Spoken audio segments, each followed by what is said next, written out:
Welcome back to और अपने English classes. I am Rahul Singh back with a new video. और आज की इस वीडियो में हम लोग बहुत इंटरेस्टिंग चीज़ जानने वाले हैं। अगर आप लोग चाहते हैं और भी इंटरेस्टिंग बने तो आपका लाइक और आपका कमेंट, आपका शेयर, सब्सक्राइब बहुत इंपॉर्टेंट है इसके लिए। तो आप लाइक कमेंट शेयर ज़रूर करें, ठीक है। And I am Rahul Singh and back with a new video.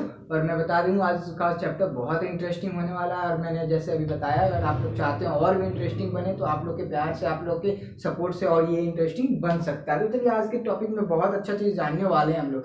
जैसे कि बहुत लोग ऐसे लड़के हैं, बहुत स्टूडेंट्स हैं जो कहते हैं कि हम लोग इंग्लिश कैसे बोले, how you speak English, what is the behind it, what is the reason behind it we are not speaking English fluency. बहुत लोग ऐसा कहते हैं कि इसके पीछे का क्या रीजन है कि हम लोग फ्लुएंस मतलब क्लियरली इंग्लिश नहीं बोल पा रहे हैं। तो इसके पीछे एक ही रीजन है कि हम लोग को वो नहीं पता कि हम लोग को बेसिक कहाँ से स्टार्ट करना चाहिए। राइट, हम लोग कहाँ से बेसिक स्टार्ट करना चाहिए। तो आज हम लोग वही चीज़ जानने वाले हैं कि हम लोग बेसिक कहाँ से स्टार्ट करेंगे। तो चलिए जानते हैं। तो मैं पहले आपको बता दूँ कि बहुत लोग ऐसे हैं जो कहते हैं कि इंग्लिश बोलने से पहले हम लोग को थोड़ा डर लगता है। We are getting the hesitation. Hesitation मतलब क्या होता है? हेजिटेशन मतलब होता है डर। ओके, तो हम लोग को डर लगता है। तो उस डर को हम लोग कैसे भगाएं? तो सिंपली अगर आप कहीं आपको चांस मिलता है पोडियम पे जाने का, या आपको किसी सपोज डेट एग्जांपल में लीजिए जैसे 15 अगस्त था, 15 अगस्त एंड 15 अगस्त था, 15 अगस्त में आपको चांस मिलता है पोडियम पे जाने का और कुछ बोलने का, तो आप कैसे बोलेंगे? राइट, आप कैसे बोलेंगे? वहाँ पे आपको डर लगता है कि अगर मेरे से कुछ गलत हो गया तो वहाँ पे आप ये ना सोचें कि आपसे गलत होगा। आप ये दिमाग में अपने थोड़ा सा भी ना रखें डियर कि आपसे गलत हो सकता है। अगर ये आप रखते हैं तो ये बहुत दिक्कत हो सकता है, क्योंकि गलत होगा ही। क्योंकि निगेटिव सेंस हमेशा इंसान को निगेटिव तरफ खींच ले जाती है, इसलिए निगेटिव सेंस वहाँ पे ना रखें। पॉजिटिव सोचे कि नहीं, हम इसको कर सकते हैं। दूसरी बात मैं आपको बता देता हूँ कि अगर आपको ये टेंशन है कि आप पे कोई हंसेगा, तो मैं आपको ये बता दूं कि दुनिया सब पे हंसती है, बट सक्सेस वही होता है जिसपे लोग हंसते हैं, ठीक है। तो आप पहले गिरो, अगर नहीं गिरोगे जब तक उठोगे नहीं। मैं आपको बता दूं कि अगर हम लोग को सक्सेस होना है तो थोड़ा सा हम लोग को तकलीफ सहना पड़ेगा अगर इंग्लिश के क्षेत्र में सक्सेस होना है। क्योंकि इंग्लिश ज़्यादा हार्ड नहीं है, बस हम लोग उसको ज़्यादा हार्ड समझ लेते हैं, इसलिए ज़्यादा हार्ड ना समझे। बहुत ईजी है इंग्लिश, बस हम लोग को थोड़ा क्या करने की ज़रूरत है? मेहनत करने की ज़रूरत है। क्या करने की? मेहनत करने की ज़रूरत है। ओके, तो चलिए, अगर आपको डर लग रहा है तो कैसे उस डर को निकालें। तो मैं आपको पहले बता देता हूँ कि अगर आपको बहुत अच्छे से इंग्लिश बोलना है तो बहुत लोग ऐसे हैं जो एडवाइस देते हैं कि भाई न्यूज़पेपर पढ़ो। तो मैं पहले आपको ये एडवाइस बिल्कुल भी नहीं देने वाला हूँ कि आप न्यूज़पेपर पढ़ो, क्योंकि पहले हम लोग कहते हैं बेसिक सीख चाहिए। बेसिक मतलब क्या होता है? बेसिक मतलब बहुत इंपॉर्टेंट, बहुत जो हम लोग को छोटा चीज़ होता है, जो हम लोग हर जगह कंफ्यूज हो जाते हैं, गड़बड़ा जाते हैं। ओके, मिस्टेक वहीं पे करते हैं। तो आज हम लोग को वही चीज़ चाहिए। तो बेसिक मतलब क्या? बेसिक बहुत छोटा चीज़ जो हम लोग यहाँ कंफ्यूज होते हैं, तो आज हम लोग को वही चाहिए। ओके, तो कहते हैं बेसिक चीज़। तो चलिए देखते हैं बेसिक शिक्षा। तो फर्स्ट हम लोग स्टार्टिंग क्या चीज से करेंगे? हम लोग सबसे पहले मोरल बुक्स पढ़ेंगे। मोरल बुक्स मतलब मोरल साइंस का जो बुक होता है 3-4 का आपके घर में आपके ब्रदर सिस्टर होंगे जो जूनियर क्लासेस में होंगे, 3, 4, 5 में होंगे, उनको मोरल साइंस बुक होगा, या आपका भी पुराना स्कूल का या पुराने क्लासेस का अगर बुक होगा मोरल साइंस, या आप बाय कर सकते हैं मार्केट से, उसे खरीद के 3-4 का, ज़्यादा हाई स्टैंडर्ड का नहीं, 3-4 का ही पढ़े। उससे क्या होगा? जितना भी उसमें आपको पढ़िएगा उसमें बहुत अच्छा स्टोरी रहता है मॉरल साइंस बुक्स में, जिसमें थॉट्स मिलता है। आफ्टर दैट आपको बहुत अच्छा उस बुक से नॉलेज मिल सकता है, और उसमें बहुत ज़्यादा इजी वर्ड, ज़्यादा हार्ड नहीं रहता है, इजी वर्ड रहता है जिससे आप प्रोनाउंस कर सकते हैं, मतलब बोल सकते हैं। प्रोनाउंस मतलब होता है बोल सकते हैं, ठीक है। उसके बाद जैसे आपने एक मॉरल साइंस बुक पढ़ा, फर्स्ट मॉरल साइंस आप बुक पढ़ें, पर डे पढ़ें, ठीक है। पर डे पढ़ने से आपका जो रीडिंग पावर है वो आपका डेवलप्ड होगा। जो रीडिंग पावर, जिसको हम लोग रीडिंग पावर कहते हैं, वो आपका डेवलप्ड होगा। Okay, and second is that, अगर आपको सबसे पहले मैं आपको बता दूं कि हम लोग होता क्या, हम लोग इंग्लिश क्यों नहीं बोल पाते हैं? क्योंकि वर्ड्स प्रॉब्लम हम लोग के पास रहता है। राइट, वर्ड्स का जो प्रॉब्लम रहता है वो हम लोग के पास रहता है, इसी के कारण हम लोग क्या नहीं करते हैं? इंग्लिश नहीं बोल पाते हैं। राइट, तो उसके बाद मोरल साइंस बुक पढ़े, जो चैप्टर पढ़े उसमें क्या वर्ड्स देखें, अगर जो भी वर्ड्स नहीं समझ में आए उसको अंडरलाइन करें, उसमें अंडरलाइन करके उसको एक फेयर कॉपी रखें, उसको फेयर कॉपी में उतार लें, ठीक है। जैसे कोई आपका एक वर्ड, जैसे मान लिया मैंने लिखा यहाँ पे ऑनेस्टी,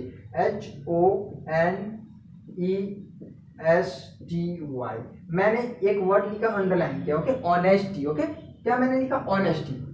देखिए मैंने यहाँ पे ऑनेस्टी लिखा, राइट। एक मैं मॉरल साइंस बुक पढ़ रहा हूँ, उसमें ऑनेस्टी का हिंदी मुझे सही नहीं समझ में आ रहा, तो मैंने honesty, for example only honesty, okay, मैंने यहाँ पे लिखा ऑनेस्टी। ओके, तो आपको ऑनेस्टी में क्या करना है? ऑनेस्टी आपने लिख लिया, तो ऑनेस्टी आप लिख के इसको रटना नहीं है, इसको बिल्कुल भी रटना नहीं है। आपको क्या करना है? इस पे एक वर्ड मीनिंग बनाना है हिंदी में और इंग्लिश में। इस पे क्या बनाना है? एक वर्ड मीनिंग, वर्ड मीनिंग बनाना है, ठीक है। ऑनेस्टी इज अ, जैसे मैंने एक वर्ड मीनिंग बनाया है, चलिए मैं ऑनेस्टी पे क्या करता हूँ, एक ऑनेस्टी पे एक वर्ड मीनिंग बनाता हूँ। जैसे honesty is a best policy, देखिए ऑनेस्टी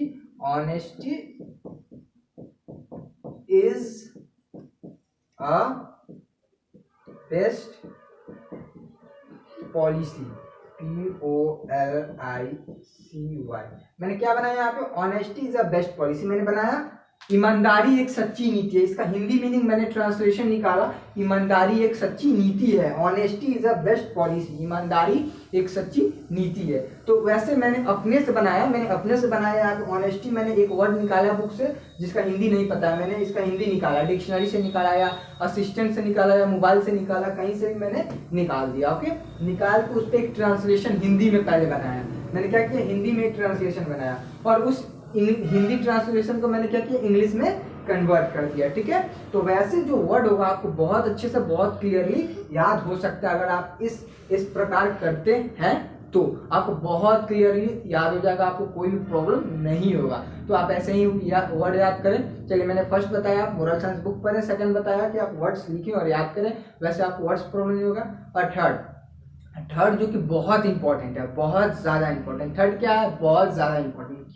क्यों इंपॉर्टेंट है मैं बता रहा हूँ, क्योंकि हम लोग देखते हैं बहुत लोग ऐसे स्टूडेंट्स हैं जो कहते हैं कि मेरे पास कोई इंग्लिश बोलने वाला नहीं है, मेरे घर में कोई नहीं है जो ज़्यादा पढ़ा हुआ जो इंग्लिश बोल सके। तो मैं उन लोग के लिए बता रहा हूँ भाई लोग, आप लोग क्या करो, आप लोग talk with the front of mirror, क्या करो, आप लोग सामने शीशा के सामने खड़े हो और खुद से क्वेश्चन करो और खुद से पूछो। जैसे अपने आप में 2 कैरेक्टर पैदा कर लो, ठीक है, 2 कैरेक्टर निकाल लो, ठीक है। मतलब पैदा करना मतलब निकाल लेना, आप वो मत सोचना कुछ negative things. Okay, you have to think here, character निकालना अपने अंदर से 2 कैरेक्टर। जैसे मैंने एक कैरेक्टर निकाला, मेरा नाम राम और मेरा ही नाम श्याम हो गया। ओके, राम एंड श्याम, मैंने अपने अंदर 2 कैरेक्टर निकाल दिया, राम एंड श्याम। अब मैं राम से पूछ रहा हूँ हाउ आर यू राम, तो राम रिप्लाई दे रहा है I am fine Shyam, how are you, I am also fine Ram. Okay, तो यहाँ पे 2 आदमी एक दूसरे से बात कर रहे हैं। तो वैसे आप शीशा के या मिरर के सामने खड़े हो जाओ और वैसे बात करो। सेल्फ, इसको हम लोग क्या कहते हैं, सेल्फ प्रैक्टिस कहते हैं। क्या कहते हैं, सेल्फ प्रैक्टिस कहते हैं। क्या कहते हैं हम लोग इसको, सेल्फ प्रैक्टिस।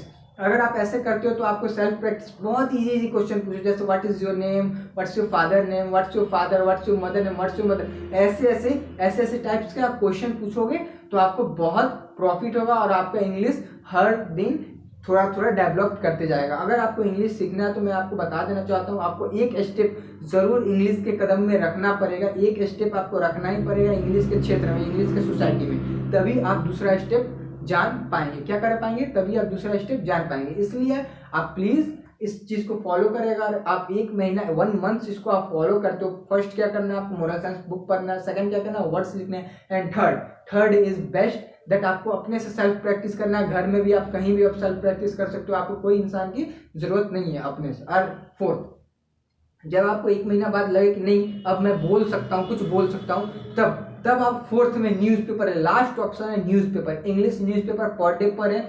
आप लोगों को पता है इंग्लिश मूवीज भी आता है जिसमें हिंदी ट्रांसलेशन नीचे किया रहता है, वो भी देखें। वैसे आप लोग को बहुत सारा वर्ड्स मिलेगा, रेगुलर वर्ड्स जो हम लोग per day evening to morning, morning to evening use करते हैं, वैसा वर्ड्स मिलेगा। तो वैसे वर्ड्स पे भी फोकस आपको अच्छे से हो जाएगा। तो उसके बाद 1 मंथ के बाद आप जब आपको लगे कि नहीं अब मैं इंग्लिश बुक पढ़ सकता हूँ, अब इंग्लिश कोई भी बुक, जब आप मॉरल साइंस बुक पढ़ने के बाद 1 मंथ के बाद आपको लगे कि नहीं अब मैं कोई भी बुक पढ़ सकता हूँ, तब आप न्यूज़पेपर लें, इंग्लिश न्यूज़पेपर पर डे, और उसको पढ़ें। एंड लास्ट इज दैट आपको पर डे 1 पेज राइटिंग लिखें इंग्लिश में। उससे क्या होगा, आपका राइटिंग पावर भी बहुत अच्छा हो जाएगा, वर्ड्स पावर भी बहुत अच्छा हो जाएगा, आपका रीडिंग पावर भी बहुत अच्छा हो जाएगा। यही सॉल्यूशन है इंग्लिश, परफेक्ट इंग्लिश बोलने का। आप इसको ट्राई करें। अगर आपको ये वीडियो अच्छी लगे तो कमेंट करें और हमको 1 महीना बाद जरूर 1 मंथ के बाद जरूर बताएं कि आपको कमेंट करें और बताएं कि ये आपको कैसा लगा। ये पर डे ट्राई करें और अपनी लाइफ में ये पर डे यूज़ करें, क्योंकि अगर आपका ये यूज़ करते हैं तो आपको बहुत ज़्यादा प्रॉफिट हो सकता है। अगर आपको ये वीडियो अच्छी लगे तो लाइक, कमेंट, शेयर, सब्सक्राइब करें अपने फ्रेंड्स के साथ and support us please. Thank you for watching my video.